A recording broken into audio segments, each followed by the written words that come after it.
former President Donald Trump is stepping up his attacks on Florida Governor Ron DeSantis as the latter appears to be moving closer to a presidential campaign against him for the GOP nomination, and a CNN panel on Wednesday laughed at the way Trump appears to be losing control of the situation with his former ally.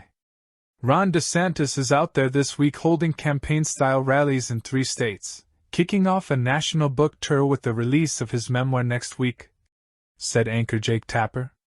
Do you see this as essentially a soft launch for his presidential campaign? It feels a lot that way, said commentator Margaret Hoover. I mean, what do you do when you're running for president? Start to get your organizational fundraising capacity in order to write a book and finish your legislative session so you can announce afterwards, check, check, check? He's done all 3. So it does have the feel of it, and we know he is competitive with the former president in the polls. And I have to say, I mean, if you go, speaking of Truth Social, if you happen to go there, which I did the other day, and go on to Donald Trump's account, it's like every other post, Truth Social post, whatever they're called, truths, every other one is attacking DeSantis, said Tapper. Like literally every other one.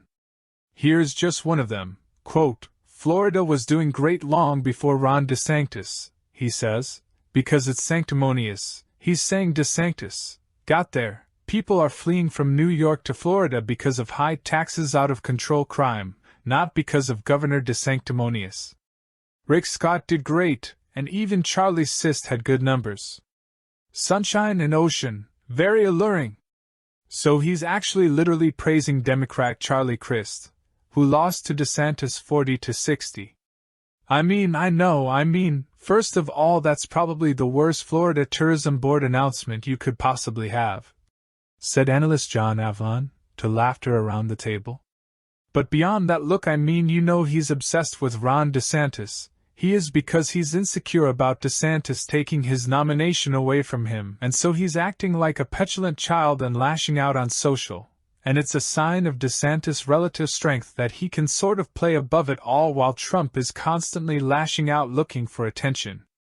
Tapper agreed, noting that it's interesting that the flip side of DeSantis ignoring Trump is that he has not criticized Trump either, and can afford to do so at the moment. Is it also possible that it's just kind of an old act? Yeah, it's getting old, which is what, he can feel himself losing the audience, said Avlon. I think the question is whether DeSantis says silence is a matter of strength, or whether it's part of a larger pattern we see from other would-be Republicans where they dance around Donald Trump for fear of offending. It's that fear of the base and fear of Trump that leads them to excusing the inexcusable.